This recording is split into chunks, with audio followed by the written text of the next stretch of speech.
Taste the Daily. தேர்தல் அரசியலை சந்திக்கும் முன்பே தனது படங்கள் மூலமாக அரசியல் பேசியவர் கேப்டன் விஜயகாந்த். ஈழம் விடுதலை புலிகள் இயக்கம் என்றாலே பதறிய சினிமா நட்சத்திரங்களுக்கு மத்தியில் ஈழத்தமிழர் படுகொலையை கண்டித்து உண்ணாவிரதம் இருந்ததோடு தனது மகனுக்கும் பிரபாகரன் என பெயர் சூட்டியவர் விஜயகாந்த். அதல பாதாளத்தில் இருந்த நடிகர் சங்கத்தை மீட்டெடுத்த முழு பங்கும் விஜயகாந்தையே சேரும். நடிகர் சங்கம் மிகப்பெரிய கடன் சுமையில் இருந்தபோது அதன் தலைவராக பொறுப்பு ஏற்ற விஜயகாந்த் ரஜினி, கமல் உள்ளிட்ட உச்ச நட்சத்திரங்களை வைத்து வெளிநாட்டில் கலை நிகழ்ச்சி நடத்தி அந்த கடனை அடைத்தார். தமிழ்நாட்டின் உயிர்நாடி பிரச்சனையான காவிரி நீர் விஷயத்திற்கு நடிகராக இருந்த போதே நடிகர்களை ஒருங்கிணைத்து போராட்டம் நடத்தியவர். 2001 நடைபெற்ற உள்ளாட்சி தேர்தலில் விஜயகாந்த் ரசிகர் மன்றத்தை சேர்ந்த பலரும் சுயேட்சையாக போட்டியிட்டு வெற்றி பெற்றனர். இதுவே அவரது அரசியல் வருகைக்கு அஸ்திவாரமாக அமைந்தது.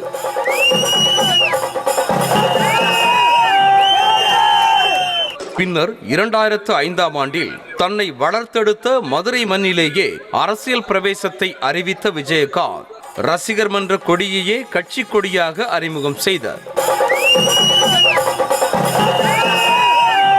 அதிமுக திமுகவிற்கு மாற்று என கூறி கட்சியை அறிவித்தாலும் திராவிடம் இல்லா தமிழ்நாடு இல்லை என்பதை தெளிவாக புரிந்து கொண்ட விஜயகாந்த் கட்சிக்கு தேசிய முற்போக்கு திராவிடர் கழகம் என்றே பெயர் சூட்டினார். எம்ஜிஆருக்கு பிறகு கட்சி கொடி சின்னத்தை தனது படங்களில் பயன்படுத்தியது விஜயகாந்த் தான். கட்சி தொடங்கிய மறு ஆண்டே 234 தொகுதிகளிலும் தனித்து களம் கண்ட விஜயகாந்த் தாம் போட்டியிட்ட விருத்தாச்சலம் தொகுதியில் பெருவாரியாக வெற்றி பெற்று எம்எல்ஏவாகி சட்டமன்றத்திற்குள் நுழைந்தார்.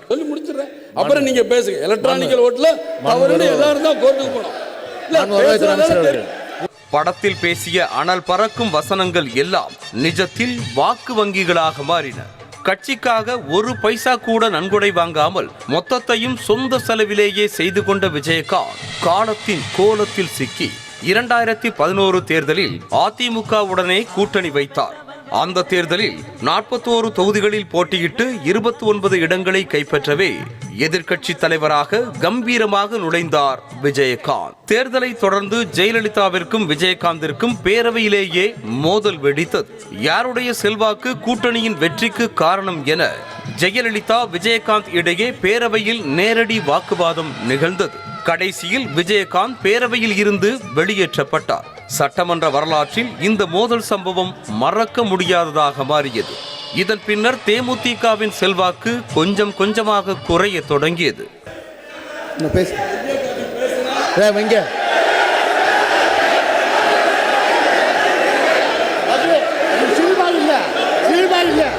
கூட்டணியில் இருந்து வெளியேறிய நிலையில் தேமுதிக எம்எல்ஏக்கள் சிலர் விஜயகாந்தை உதறி தள்ளி ராஜினாமா செய்யவே எதிர்க்கட்சி தலைவர் பதவியை இழந்தார் கேப்டன் விஜயகாந்த். விஜயகாந்துக்கு அரசியலில் இருந்த ஆர்வத்திற்கு செயல் வடிவம் கொடுக்க உடல் ஒத்துழைக்காமல் போனதுதான் இயற்கை நிகழ்த்திய மௌன விளையாட்டு. மிக சுறுசுறுப்பாக மேடை பேச்சுக்களில் அனல் பறக்கவிட்ட விஜயகாந்தின் உடல்நிலையில் மெல்ல மெல்ல மாற்றங்கள் தெரிய தொடங்கின. எதிர்க்கட்சிகளை நோக்கி சிங்கம் போல மேடையில் கர்ஜித்த குரலின் தடுமாற்றத்தை கண்டு தொண்டர்கள் கலங்கி போனார்கள். 2014 நாடாளுமன்ற தேர்தலில் பாஜக கூட்டணியில் இடம்பெற்ற போது விஜயகாந்தால் பிரச்சாரத்தில் கூட பரபரப்பாக இயங்க முடியாமல் போனது தொண்டர்களின் மனதில் இடியை இறக்கியது. கேப்டனுக்கு ஓட்டு போட்ட ஜனங்களே அவர் ஓய்வெடுப்பதே நல்லது என அனுதாபப்படும் அளவுக்கு கேப்டனின் உடல்நிலை வாட்டி எடுத்தது.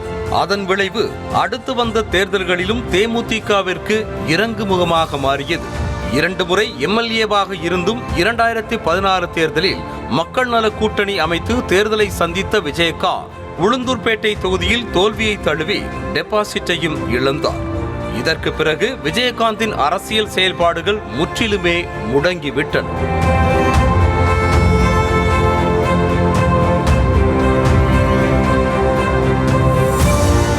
வெளிநாட்டில் சிகிச்சை, மருத்துவ கண்காணிப்பு, ஓய்வு என அரசியலை விட்டு நீண்ட தூரம் சென்ற விஜயகாந்தை ஒவ்வொரு பிறந்த நாளுக்கும் வீல் சேரில் பார்க்கும் போதே மனம் பதறும். பல கேமராக்களுக்கு முன்பாக நடித்தாலும் அரசியலில் பொய்யாக நடித்ததே இல்லை.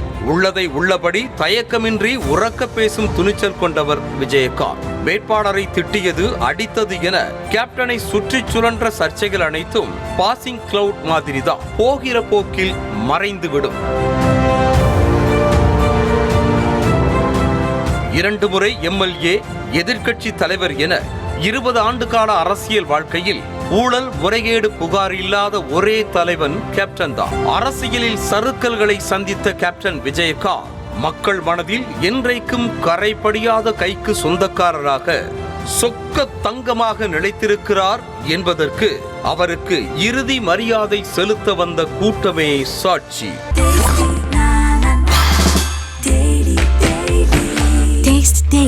Taste the Daily.